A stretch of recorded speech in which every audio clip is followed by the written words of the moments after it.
almost 14 years since the NFL and the New England Patriots were tangled in the cheating scandal Spygate. Patriots were caught illegally filming Jets coaching signals from the sideline during their 2007 season opener, something Bill Belichick's Patriots had done repeatedly over 7 years, despite repeated warnings from the league to stop. Many thought the matter had been put to rest when Commissioner Roger Goodell quickly fined the team, and Belichick took away a first-round draft pick and then had all the evidence destroyed. But an ESPN investigation now reveals there was more to that story. According to Don Van Natta Jr. and Seth Wickersham of ESPN, then private citizen Donald Trump, acting on behalf of Patriots owner Robert Kraft, met with late Senator Arlen Specter of Pennsylvania in 2008 and offered him, quote, money in Palm Beach, unquote, if he dropped his investigation into Spygate. Spokesman for Trump and Kraft denied the allegation to ESPN that either man tried to influence Specter's investigation. All right, we bring in former Patriot Damien Woody to join the conversation. Damien, I will get to you in a minute, but I want to start here with Max. Max, from what we now know, would you say the Patriots dynasty is tainted? Yeah, of course. It always has been because of this. And by the way, that said, it's still the greatest dynasty of all time. We've already taken the discount and still have to acknowledge it's the greatest of all time. But, yeah, it's been tainted. I mean, look, first of all, Arlen Specter from Pennsylvania, don't forget, they lost the Super Bowl in 04, the Eagles. I think it was the 04 Super Bowl to the New England Patriots, right? How did this even come up? Guys like who were on the coaching staff in New England, Mangini, right? Like they're alerting people to it because they know how things are done there. Like everyone knew Belichick and the Patriots were willing to do whatever it took to win, including cheat, right? And they're taping practice, whatever. It's ongoing. Then later on, it was Spygate and look, Deflategate. People already know this about them. But here's the big thing, and this is what it reminds people. Why did the NFL destroy the evidence? Come on. Why would Robert Kraft and Donald Trump, who, by the way, of course, both deny it, right? Why would they want to direct money to someone's campaign in exchange for killing an investigation? If you're innocent, you should want it to come to the light. And even if you say, well, it's just negative press, who needs it? Well, but would you go to potentially illegal means to kill an investigation? To stop negative press? That doesn't sound right. The circumstantial evidence corroborates what everyone outside of New England already thinks. Yeah, they cheated. Yeah, it taints the dynasty. And yeah, that dynasty is great enough that even though it taints it, it's still the best ever. But Patriots fans, don't pretend like it's not tainted. I think it's a matter of opinion, Max. And I know this is an opinionated show, but I say that no tongue in cheek. I say it because I think it's how you look at it. You know, if you got a cheating scandal involving college that, you know, spans years, like, you know, and then you're SMU and you get the death penalty and your program is completely, you know, just squashed because of perpetual controversies, cheating and things of that nature, it would be different. But this Spygate, you're basically videotaping stuff from an unauthorized location. It happened September 9th, 2007. That was game one of that season. The New England Patriots, that same season that they were fined, the same season that they were caught, the same season that they were punished as a team and as the head coach Bill Belichick himself, they went 16-0. And in order to lose, they lost 17-14 in the Super Bowl to the New York Giants. The next year, Matt Castle comes in because Tom Brady gets injured in week one against Kansas City. They go 11-5, even though they didn't make the playoffs. They proceed to make the playoffs the next 10 years. And the last 8 of those years, they were at the very least in the conference championship game. So when I look at it from that perspective, you talk to me about it being tainted. I don't see that as being tainted at all. I really, really don't. I think that they validated their level of greatness. And there's no way around that. And I think that is, you know, people that hate on Tom Brady, even though he had nothing to do with that, really, it was really about Bill Belichick. So be it. But I don't view it that way. But I'm going to take this as... Stephen A., 1 second. What if they have years of footage, though? You don't think that's an advantage? If they have years of footage on other teams, forget that season, that other teams Well, I don't think that's the right have? question. I don't think that's the right question. Do you know that they have years of footage? No, I'm asking you, if they have years of footage, you don't think it's tainted? I think years of footage, yeah, it would be tainted. But I don't have any evidence of that. and neither do they, evidently. We haven't seen it. Former Patriot, so because of it, that's where I'm going. Now let me get to Mr. Kraft real quick. Can we stop this with Mr. Kraft? First of all, let's put this in its proper perspective, and that's assuming guilt. Let's assume guilt for a second. Let me get this straight. My head coach and my GM is doing something that's a bit shady involving videotaping from an unauthorized location. I ultimately find this out because as the owner, that's not a particular situation I'm paying attention to until it comes to light. I'm the owner. His job is to coach the football team. So I find out about this. Oh, stop the presses. I try to use a connection to make sure that the stuff doesn't blow up and proliferate to astronomical proportions where it could end up costing my franchise a boatload of money down the line because it would compromise my success. In the world of business, when does that not happen? So unless you could tell me that Mr. Kraft was the one that knew and was directly involved with the videotaping of defensive schemes from unauthorized locations, unless he was directly involved in that, don't come to me with some stuff about Mr. Kraft and how he may have tried to use his influence to prevent his franchise from being ravaged for years, if not another decade. Anybody in his position, if that was the circumstance, would do it. Let's stop that. Listen, I don't even know what the hell y'all want me to do with this. I mean, listen, from a player's perspective, we talk about, Spygate, Deflategate, all these different gates, but I just know from the players, all we do is we go out there and prepare and go play games. Steve and Nate talked about basically the record of excellence that the New England Patriots, despite all these different, controversies that's been brought up, at the end of the day, you still got to go out there between the white lines and go make things happen. And we're talking about, the year that the New England Patriots went 16-0. I don't care how much amount of taping you do to go out there and win every single regular season game. I mean, that's next to impossible. That just shows you the standard of excellence that's within that New England Patriots organization. I get it. There's going to be a healthy level of skepticism from outside of New England. But I can guarantee you the guys in the locker room knew the type of work that had to be put in to be able to sustain of 10 years straight of going to making the playoffs and at minimum being in the championship game. I don't think that's something that you're going to ever see again. So, again, just speaking as a former player and obviously, being a former Patriot, I know what these guys put the type of work that they put in to have that level of success during that Patriots dynasty. Well, look, I hear you, Wood. Like, hey, don't blame. It's not like the Astros, for example, where all the players are in on the cheating and now they're crying about it. And the Astros are not the powerhouse they once were once they were caught cheating. 101 wins, 103 wins, 107 wins, and now they're a little over 500, a little under 500 last, a little over 500 this year. I hear you. But let's not forget, what was it, 18 months ago, not even? The Patriots were caught taping the Bengals sideline. Like, the point is, just because they were caught, Stephen A., doesn't mean they stopped cheating. I am suspicious that the Patriots were cheating in that way or some other way the entire time.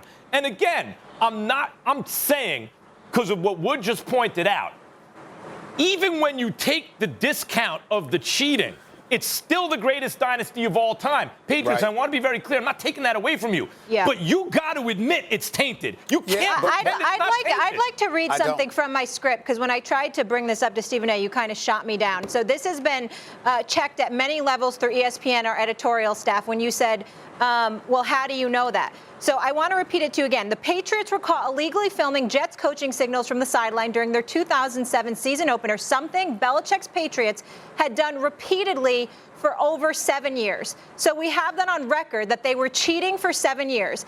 And then all the evidence was destroyed. And then Donald Trump gets involved. So when I come out and say to you, could this possibly be tainted if this is true? We know for 7 years this was occurring, and I'm just wondering, why was evidence destroyed and why was Donald Trump getting involved if nothing was happening? Yeah, and I'm saying to you, the only reason we're doing this story today is because of Donald Trump's involvement with him speaking to late Senator Arlen Specter, who obviously was alive at that particular moment in time, in an effort to try and squash the whole Spygate scenario. My point to you is that Bill Belichick and what he chooses to do with his coaching staff, don't come to me and tell me that Robert Kraft, the owner, was intimately involved with that. Just because you ultimately find out something and you try to squash it from having a devastating effect on your company doesn't mean that you were aware or you were involved in it at the time that it happened. And he denied it, and Trump denied it too. Yeah, but right. 72% of the time, it's mostly false, or pants on fire with Trump, according to PolitiFact during his presidency. You take a denial, with a grain of salt. But I'll say this, Stephen A., the cover-up can be worse than the crime. Like, when you start trying to essentially, whether it's legal or not, funnel money a politician's way to kill an investigation, whether or not that you can infer from that Kraft knew or didn't know. He didn't want it coming to light, right? It was enough that he was thinking, I don't need any of this. Here's what I want to know before we go to break, and I understand we have to go to break. And Max, Stephen A., and Damien, if you don't want to answer, I understand you played with the Patriots for 2 years. But if we're not blaming Robert Kraft, we're not blaming Bill Belichick, we're not blaming the Patriots players, who are we blaming here? There's not a damn soul that said we're not blaming Bill Belichick. There's not a damn soul that said we're not blaming Bill Belichick.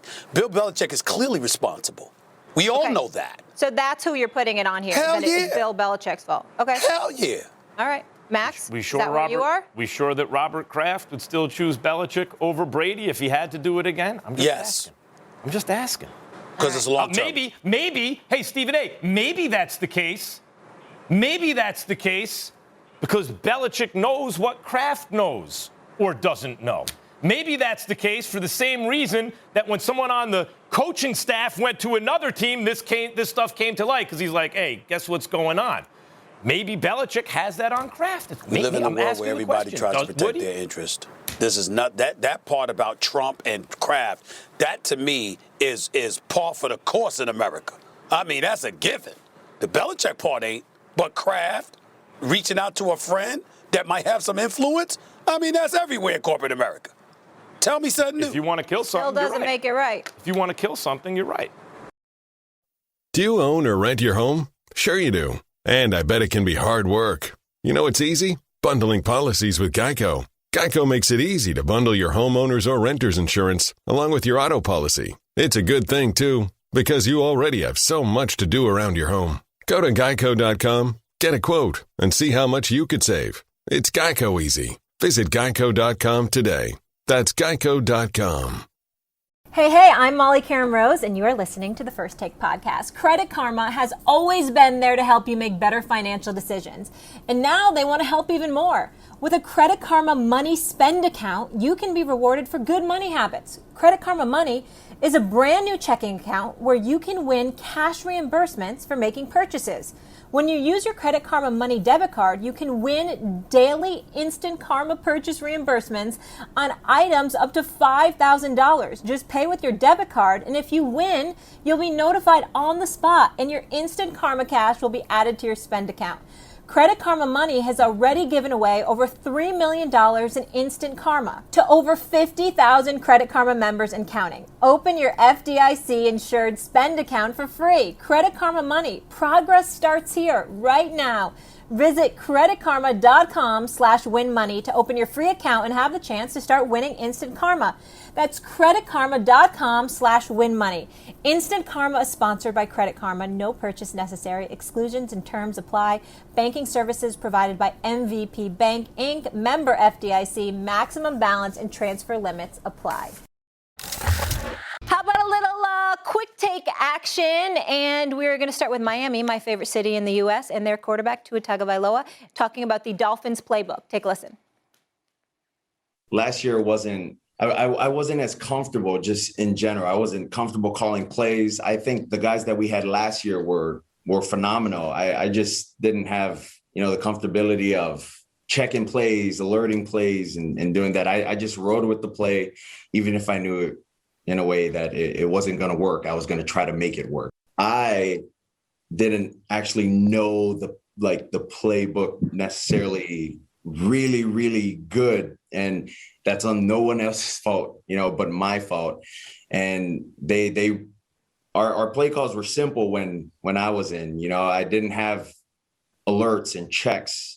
Whereas now, feeling more comfortable, I can kind of maneuver my way, through these things now. All right, Stephen A., we know the game always slows down with reps. Thoughts on Tua admitting he didn't really know the playbook? Well, I applaud him for manning up and acknowledging his faux pas there. He was accepting responsibility for it. It wasn't the coach. It wasn't the general manager. It wasn't the coaching staff. It was him. This guy is a winner. We know what he did at Alabama. We know how hard it is to do for Nick Saban because preparation is this man's signature. The one thing you are not going to be playing for Nick Saban is to be unprepared. That's just not something that we hear of. And so for Tua to acknowledge that, I give him a lot of credit for it. And I think that the future's bright for him. He still completed 64% of his passes last year through 11 touchdowns. I think he's got a lot of promise. Max, retired quarterback Alex Smith says the treatment of Aaron Rodgers by the Packers, it's inexcusable. What do you make of Smith speaking out on this in his situation with Patrick Mahomes? Well, look, I think it's pretty obvious that players are coming out and saying, who would know, are saying this is not right. Alex Smith, don't forget, first overall pick in the same draft. Rodgers was taken 24th. That was seen as a big mistake. And Alex Smith has experience with success on various teams. He'd been around the league. He was a good quarterback. He's seen the highs, the lows, the ins and the outs. He knows this stuff. And he looks at Aaron Rodgers and thinks, that's no good, and that jives with what most people think. Stephen A., the Senior Bowl and the NFL will hold a pre-draft combine for the top prospects from HBCUs next January. Your thoughts, sir? I'm incredibly excited about it, and in the interest of full disclosure, I've decided to become a member of the advisory board of the HBCU Scouting Combine, so I'm on that advisory board for HBCUs as well. You've got guys like the general manager, Chris Ballard in Indy. You got Spielman in Minnesota. You got Shannon Sharp, Steve Weiss for the NFL Network, Primetime Deion Sanders, and others. So this is a very, very, very big deal, and I think that it's going to help HBCU athletes get attention. I'm loving it. And First Take's going to cover a lot of it. It was a career performance for John Morant last night. 47 points, 7 assists, but just wasn't enough to take down the Jazz with Donovan Mitchell back in the lineup. I told you he'd have fresh legs. Series tied at 1-1. Let's welcome back our resident Grizzlies defender, Kendrick Perkins. Max, what more does Ja have to do? Turn water into wine? I mean, what more? 21 years old. He just dropped 47 points in 43 minutes. By the way, let me tell you something about John Morant. Everyone's talking about Jason Tatum, and I've said Jason Tatum maybe one day could be the number one option offensively on a championship team. I think I would take John Morant over Jason Tatum going forward. John Morant is the next level of athlete, right? He has that Westbrook aggressiveness with explosive athleticism. He's looking for his teammates. He's looking to score. He had such a pretty assist at one point. It was late in the third quarter, dribbled behind his back. I forgot who he dumped it off to. It was a thing of beauty. Look, Donovan Mitchell, you said it, Molly. We both thought he'd have a big game. He did. He was almost as good minute for minute, 25 points in like 26 minutes, whatever it was. But Donovan Mitchell, Devin Booker, Jamal Murray, now John Morant, Luka Doncic, these young dudes, like 22 years old and young, they're coming. They're ready. Like, they step up in their first playoff performances, and it's jaw-dropping. John Morant is joining that group right now. He is joining that group. He is the truth. It's just that simple. When you show up in big moments, you respond to the challenge. That's what makes you who you are when you are a star in this league. And I think that we all see that from John Morant. I'm not sure I'm ready to go as far as saying I'd pick him ahead of Jason Tatum because you can't teach 6'9" with that wingspan and that marksmanship from the perimeter that Jason Tatum has at his disposal. But I absolutely love John Morant. He's a special, special talent. He's a special player. But even with all of that said, there isn't a damn thing that the Grizzlies can do other than pray for divine intervention. I don't care that the series is tied 1-1. They are a different animal when Donovan Mitchell is on the floor. and to watch these guys shoot the basketball from the perimeter, I'm getting very concerned. I'm getting very, very worried because we all know that my social life matters to me to some degree. And I would prefer to be in LA or Phoenix for the finals. We all know there's a strong possibility we could end up in Utah. We could end up in Salt Lake City because this team is something else. They've got size, they've got defense, they've got perimeter shooting, and they have a star who can close in Donovan Mitchell. And so to me, when I look at Memphis, they are coming. They are a team to be reckoned with. We have to respect them. They've got a very, very bright future ahead of them, but it's not right now. Donovan Mitchell is back, and as long as he is back, Utah will close out this series no matter what Ja Morant does. Well, I respectfully disagree with you, Stephen A. When you look at Ja Morant and just look at his history, not getting recruited that heavily coming out of high school, going to a mid-major school at Murray State. And look, no one knew about him until he took that school to the tournament. And he shined when the lights hit the ice. And when he got to Memphis, no one expected them to even be good. They thought that they would be in the lottery again. What did this dude do last year? He had them in the 8th seed. He had them in the play-in tournament. Even in the play-in tournament against the Portland Trail Blazers, he shined bright. They just he didn't have enough to get over the hump. But when you talk about this year and talk about the test that he had to go through to get to this point, he's done what he needed to do, and so has the Memphis Grizzlies. They went down to Utah, and they tied it up. And I get it. They didn't have Donovan Mitchell. But guess what? They got to come back to the grindhouse.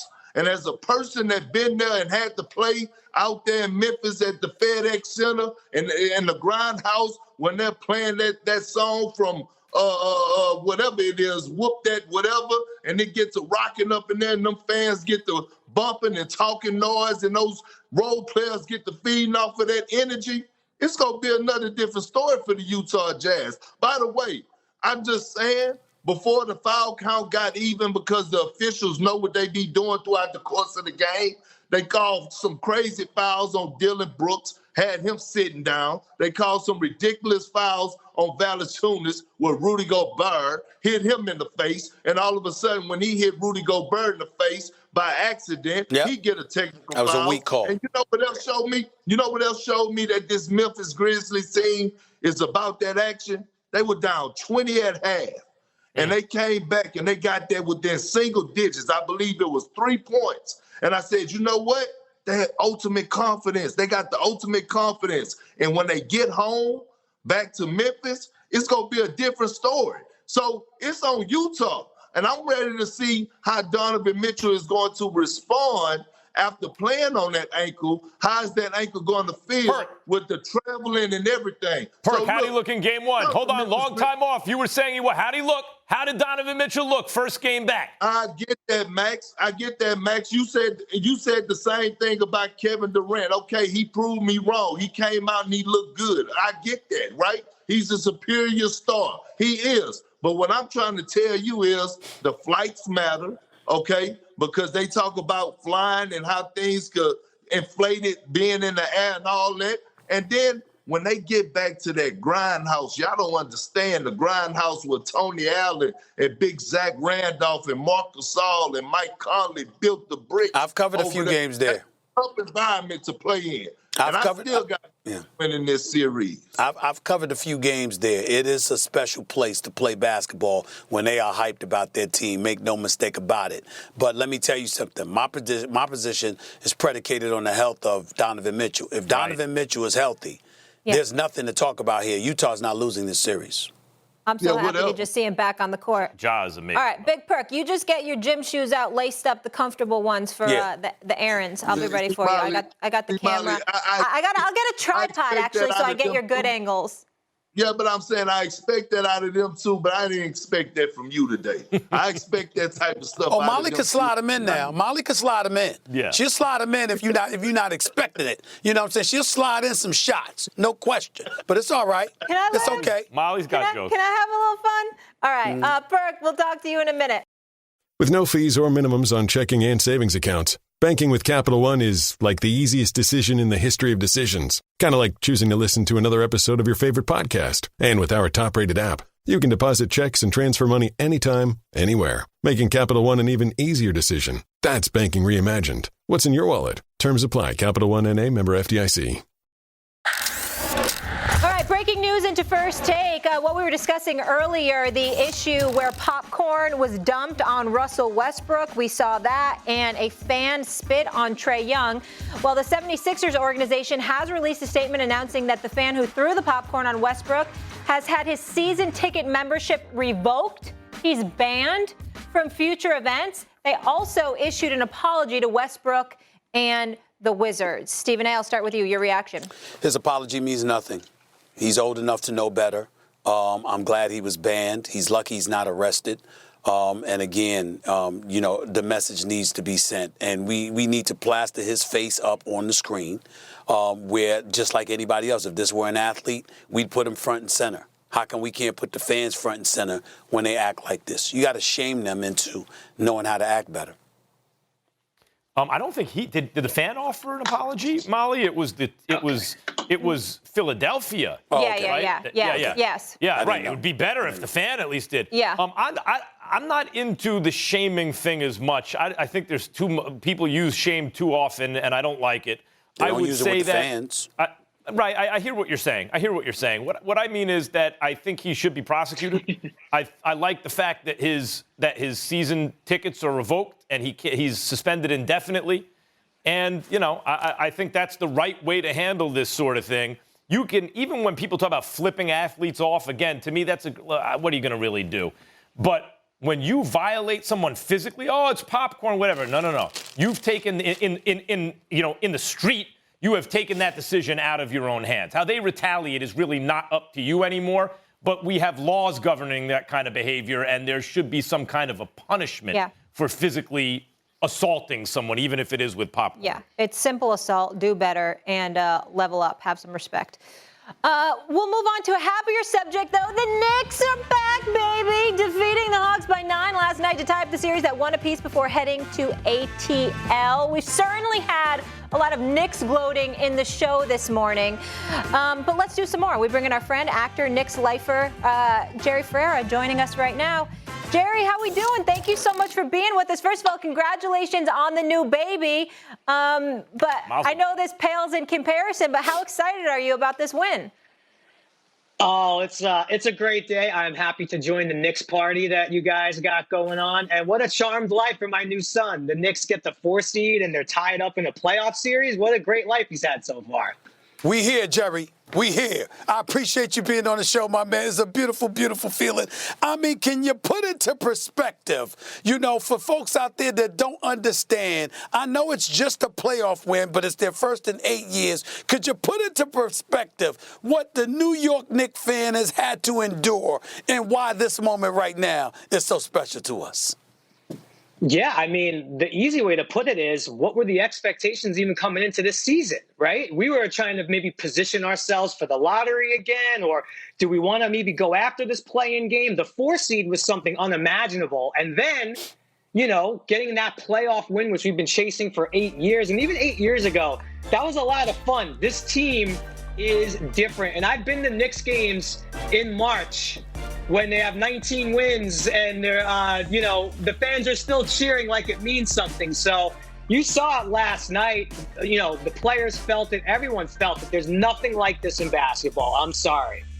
Do you hear this this is the problem. The Knicks have systematically lowered everyone's expectations to where, Jerry, you have to come on and say, look, what were the expectations before the season? My son's going to lead a charmed life because they're a 4 seed and won a playoff game? Jerry, I moved to L.A. You know what it's like to be a Lakers fan? Oh, it's so good. If a Lakers fan ever woke up and found out that they were a 4 seed and split in the first series and they were celebrating that, it's a nightmare. It's a nightmare. Look. You want to talk about Knicks suffering? I'm 47 years old. Yeah, question. I haven't won a championship in my lifetime, Stephen A., Jerry. I'm 47. They traded Nene and Marcus Camby for the remains of Antonio McDyess. They traded Patrick Ewing for the remains of Glenn Rice and cap problems. They never went after our test in the draft. There are things, there's a list a mile long why they haven't won a championship. And you guys sit here with this enabling Jim Dolan behavior. You're going to root for the Knicks no matter what and celebrate like it's your birthday because they got a split at home against the lower seed? That's a reason to celebrate. I feel like you're making my point.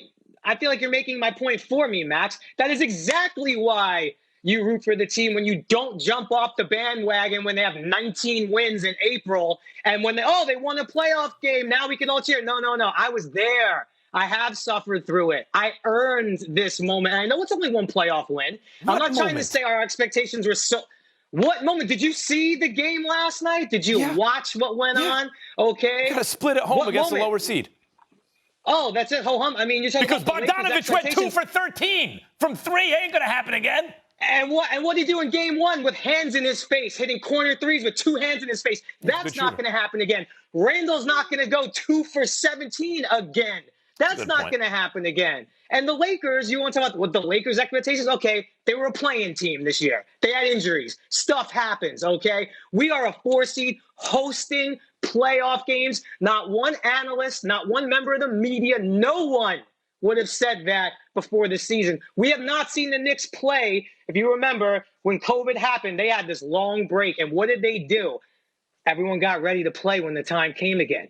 They could have sat back. They found ways to get back in shape. We hadn't seen them since March. We've won games like last night all year long. That's why I was not panicking. No one should be surprised. Okay. Knicks have won games like that all year long. Can I ask a question to all of you? Molly, real quick, it's like they're in jail and the jailer comes and gives them a crumb and they're so happy for the crumb. Oh, thank you. Thank you for this little crumb. After 8 years, we got a crumb. Thank you so much. Hold on, Max. Wait. So being 1-1 as a 4 seed in the playoff series with great young talent, all our draft picks, which we didn't have in years past, and the Mavericks' first-round picks, that's not something to be pretty darn excited about? I think this is a good time. We should just be like, we're doing our job. I think this is a good time for Knicks fans. They finally got it right.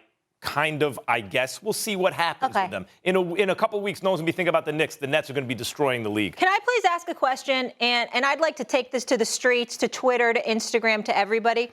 What's more pathetic? Jerry and Stephen A. being overly excited about splitting a first-round series here, or Max moving to L.A. and jumping on the bandwagon of the Lakers fans when he tries to claim he's a diehard New Yorker? What is actually more pathetic, bandwagon Max or the over-celebration by Jerry and Stephen A? Well, that's what I would like people at home to answer. First of all, that's an easy answer. The answer would be is that Max is pathetic, because if you're going to sit up there and trade and be the trader that you are and transition your fandom to another franchise, at least have the decency to make sure people actually care. Nobody cares about Max Kellerman being a Lakers fan, because the Lakers were winning championships in the double digits, and they had established how the greatness of their franchise in the purple and gold long before Max even made a flight to L.A. So that's just attaching himself to an insignificant element. That's number one. Number two, and more importantly, here's the bottom line, Jerry. When we're looking at the New York Knicks right here, let's understand something, okay? This particular series right here, all they got to do is win this series.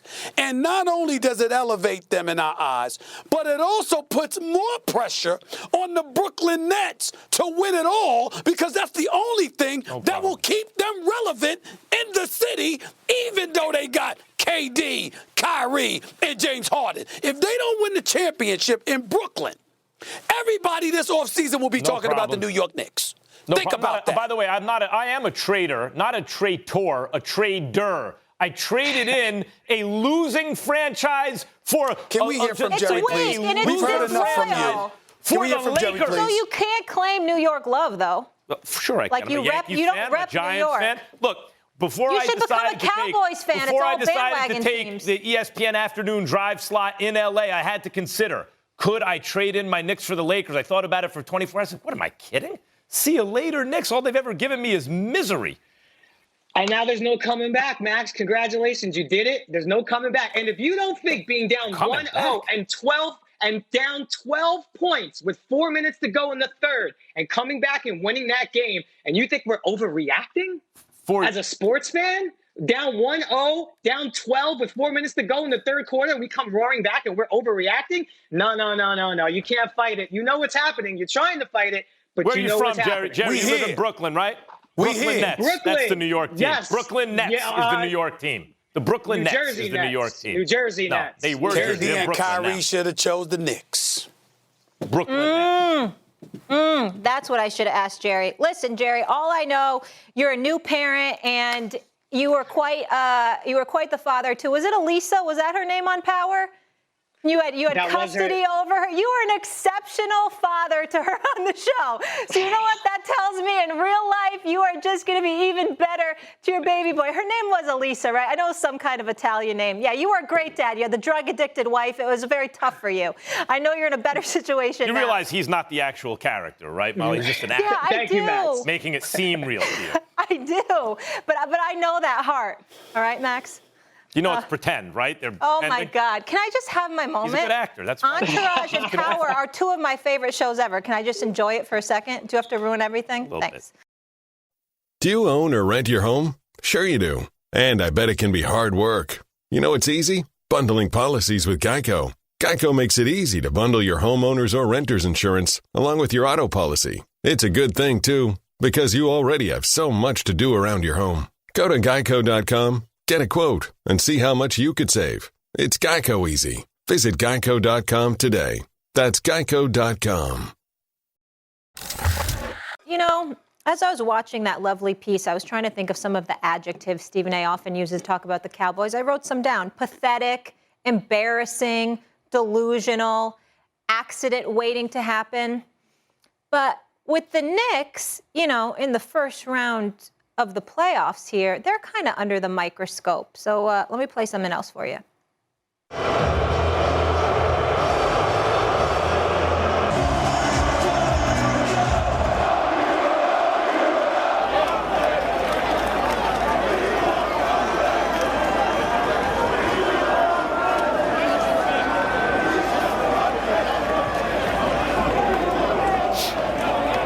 Okay, just in case anybody just woke up or they're very confused, the Knicks didn't just win the title. I just want to make sure everyone at home knows that. All right.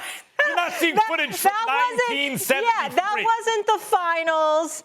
I just want you to know what happened, everybody, is the Knicks barely won a first round game against the Atlanta Hawks. A lower seed. Okay. Who've taken game. So I just want everybody to know what they're seeing. Stephen A., this really is a fantastic question. Well done by our whole team. Are Knicks fans actually worse than Cowboys fans? Nothing on the planet Earth is worse than the Cowboy fans. If a nuclear bomb dropped, they're like cockroaches. They'll come flying out somewhere. It'll be them and the cockroaches. It'll be the cockroaches and the Cowboy fans. It's who they are, okay? There is nothing worse, absolutely nothing worse than a Cowboy fan. Let me put this in its proper perspective. Max Kellerman, we've had an opportunity on many, many occasions to address the New York Knicks. Up until this year, what were the topics? Wasn't it James Dolan? Wasn't it bad headlines? Yeah. Wasn't it the awful, the despicable tendencies of the franchise? Mistake after mistake after mistake. You and I marched in lockstep, even though you are a traitor and you decided to depart for L.A., figuratively, literally, spiritually, and beyond. The fact is that even though I didn't do that, I sat on this show with you, lamenting the state of affairs. Oakley, getting fans removed from the arena, Phil Jackson, all of it, okay?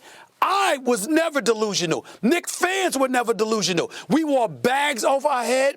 We were disgusted. We sat up there as New York Knicks fans and wore our suffering on our sleeve. The Dallas Cowboy fans walk around. No, we're going to win the Super Bowl next year, right? They could be 1-15. No, we're going to win the Super Bowl next year, right? They could sit up there and look. They lost from in November through Thanksgiving all the way through Christmas. You know we're going to win it, right? We in. Last year, they got to a point where they were like 3-8 or 3-9, and they were like this. All we got to do is if we get it and we win this one game, even though they were going to finish the season like 5 games under 500, you know that means we'll be in the playoffs, Stephen right? A. This is who they are. That's Stephen you, A. Let me Stephen get A. here before the show ends. Projection. Nothing more disgusting than the Cowboy fans. There's New nothing York more. Knicks have worn our suffering. We've It's not apples owned to our apples. suffering. There's nothing more disgusting than an out-of-market Cowboys fan. In other words, they don't have any family from Texas. They're not from that neck of the woods. Come on, man, don't get specific. They Don't grew get up in New York. particular. They grew up in Boston. They grew up in L.A., and they're a Cowboys fan. Here's the difference. Knicks don't have any fans like that. There's no fans that are Knicks fans that aren't from New York or originally from New York. Not even one. Know why? Exactly. There's no reason to be. Right. The year I was And born, we know but it. months before I was born, was the last time the Knicks won a championship. Now, you told me that Knicks fans have the decency, basically, to be ashamed of the Knicks, to wear the bag over their head. No. Every year, because I was once one of you, I was big-time Knicks fan. And, we're going to get Tim Hardaway. We're signing Tim Hardaway. No, you're not. We're signing Chris Childs. You guys were telling me, you and Molly, here comes KD, here comes Kyrie. No, they came to New York. They should have. But to the Nets. No, they don't go. They're gonna regret it. But every year it was the same thing with Knicks fans. And now here you are, celebrating a playoff win against a lower seed. That you were lucky to come back and they just started missing shots. After they'd already taken a game from you at the Garden, you get a split in the first series of the playoffs at home against the lower seed, and it looks like Molly had to tell people, this is not like V-Day. I thought that was clips from the end of the Second World War in Times Square, the way people were celebrating. That's not a championship. Listen. We have the decency to recognize our own stench, and we stunk for many years. That is not the case now. We living in it. We here, baby. We here. And by the way, Molly and Max, if you don't mind, I got a mini announcement real quick, just a few seconds. Over the last few weeks, I've seen a Mr. Kwame Brown on the social media airwaves going off about me and various others. I neglected to respond. I've been quiet long enough. Y'all check out Stephen A's World tonight on ESPN+. Good tease. You wanted my attention? You got it. That's all I got to say. So Stephen A is going to respond to Kwame Brown. That's going to be on ESPN+, Stephen A's World. Max, you made a good point. Out-of-market people don't root for the Knicks. And Cowboys fans out of market that root for the Cowboys are despicable. But you can't make that point because you're a New Yorker who roots for the Lakers. I've lived in L.A., Molly. I lived in L.A. for 6 years. It doesn't matter.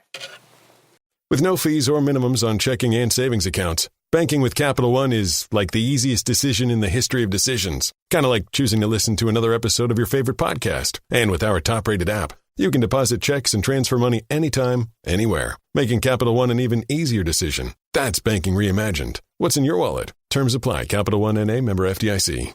N.A. member FDIC. N.A. member FDIC. N.A. member FDIC. N.A. member FDIC.